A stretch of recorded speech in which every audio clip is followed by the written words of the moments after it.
Donc pour l'installation d'un bébé de 4-5 mois en kibi. Ici je vais utiliser un poupon qui a la taille d'un bébé entre la naissance et un mois. Le kibi est très évolutif, il ira d'environ 4-5 mois à environ 4-5 ans. Lorsque j'installe la ceinture du kibi, veille à bien laisser du mou parce que comme vous allez le voir, quand on serre trop la ceinture, nous allons perdre en confort et bien sûr en taille du tablier. Bébé sera assis dans le haut du tablier et non pas dans l'assise, ce qui est prévu. La position sera donc beaucoup moins physiologique et bébé aura tendance à être tout droit et non en position dos arrondi et genoux plus haut que les fesses. C'est pour ça que je dis toujours de laisser un petit peu de mou au niveau de la ceinture et de la resserrer plus tard à la fin de l'installation. J'entends souvent de bien serrer la ceinture tout de suite. C'est à mon sens personnel une erreur, car comme je vous l'ai dit, on perdra en assise. Je prends mon enfant et je viens le positionner contre moi. Je laisse environ un doigt entre le haut de la ceinture et mon enfant. Je veille à toujours bien maintenir bébé en remontant le tablier délicatement sur son dos. Vous constatez que pour mon bébé taille naissance, le tablier est un petit peu grand.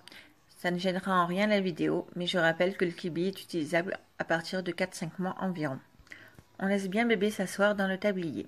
Vous constaterez que l'assise a été réduite au minimum et qu'elle est vraiment bien réduite. Mon bébé, bien qu'il ait une taille de nouveau-né, a un écartement du bassin très prononcé. C'est un poupon de portage, c'est pour ça. En aucun cas, un nouveau-né n'aura un écartement du bassin aussi important. Je vais donc enfiler une première bretelle, puis la suivante. Ensuite, je vais clipser les deux bretelles ensemble. J'ai au préalable réglé la hauteur de mon clips qui retient les deux bretelles ensemble afin de l'avoir environ à hauteur d'agrafe de soutien-gorge. Certaines préfèrent le régler plus haut, en haut de la nuque. C'est à vous de voir selon vos préférences et selon vos essences. Vous pouvez maintenant avoir les deux mains de libre afin de procéder à vos réglages. On voit très souvent les bretelles du kibi serrées au maximum. C'est selon moi un geste à éviter car on va venir appuyer sur le dos de bébé et son dos va se cambrer. C'est donc l'opposé de la position que l'on recherche en kibi. À moins d'être vraiment très menu, les bretelles ne seront jamais serrées au maximum sur le kibi. Pour vraiment aider à la bascule du bassin, on va venir tirer simultanément sur les deux sangles qui se trouvent en haut de nos épaules. Cela va resserrer les bretelles et rapprocher le haut du corps de bébé de nous et ainsi faciliter la bonne position. Après ce réglage, on peut encore resserrer un petit peu les bretelles si on en ressent le besoin. J'insiste sur le fait de toujours bien serrer simultanément ces sangles, que ce soit celles des épaules ou au niveau des bretelles, en dessous des bras. Sinon, on risque d'avoir un décalage au niveau des réglages, ce qui peut créer des points de tension. À ce moment-là, si on trouve que bébé est un petit peu trop bas, on peut remonter un petit peu la ceinture et bien sûr à ce moment-là du réglage, on peut resserrer la ceinture si besoin. Les deux petites sangles qui se situent au milieu du tablier sont destinées à régler justement la hauteur d'assise. Je les avais pré-réglées au minimum. Vous pouvez bien sûr les agrandir si bébé est plus grand. C'est à vous de voir en fonction de la taille de votre enfant et de faire des tests si besoin. Ces petites sangles seront un petit peu plus compliquées que les autres à régler simultanément. Pour régler la hauteur du dossier du kibi, vous avez également deux petits mousquetons qui se trouvent dans la bretelle. Vous avez donc un petit mousqueton de chaque côté. Chaque mousqueton est accroché dans les petites cases prévues à cet effet qui sont carrément sur les bretelles.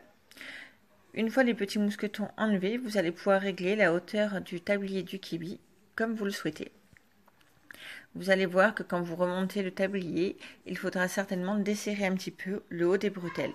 C'est normal, c'est évolutif en fonction de l'âge de l'enfant. Plus il sera grand, plus son dos sera musclé et moins il sera arrondi. L'assise peut également s'agrandir. Vous voyez, on a déjà beaucoup fait évoluer la taille du tablier du kibi.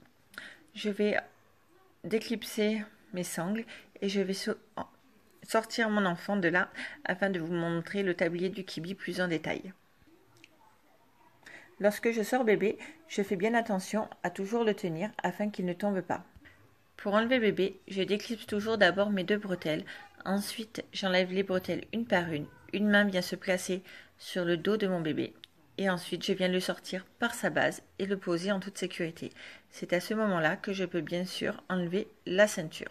Je vais donc maintenant vous montrer l'assise en largeur du kibi. Je viens d'abord me donner du mou au niveau du cordon. À ce moment-là, déjà l'assise est beaucoup plus grande. Ensuite, je vais déplacer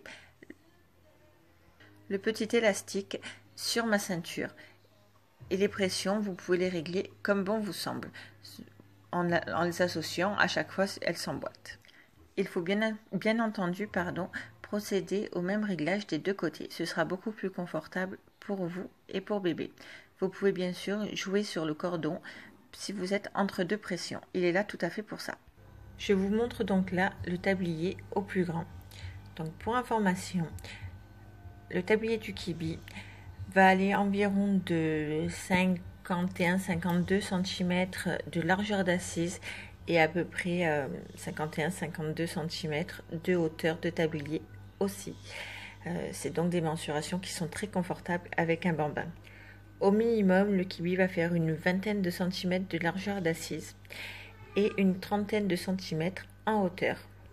Le kibi possède aussi une capuche qui a un système avec deux petits clips qui viennent se reprendre sur les bretelles. Vous le voyez ici, les deux petits clips qu'on fixe. Ça donne environ ça une fois porté.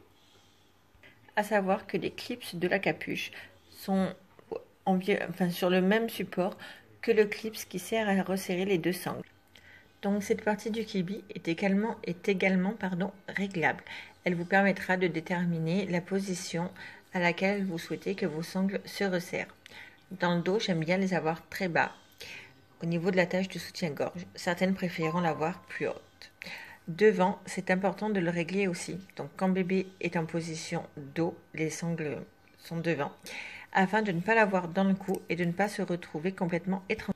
Sur les bretelles, vous verrez également deux clips qui vont vous permettre de venir croiser les bretelles dans le dos si vous le souhaitez. Je vous souhaite maintenant un bon portage en kibi ou autre. À très bientôt sur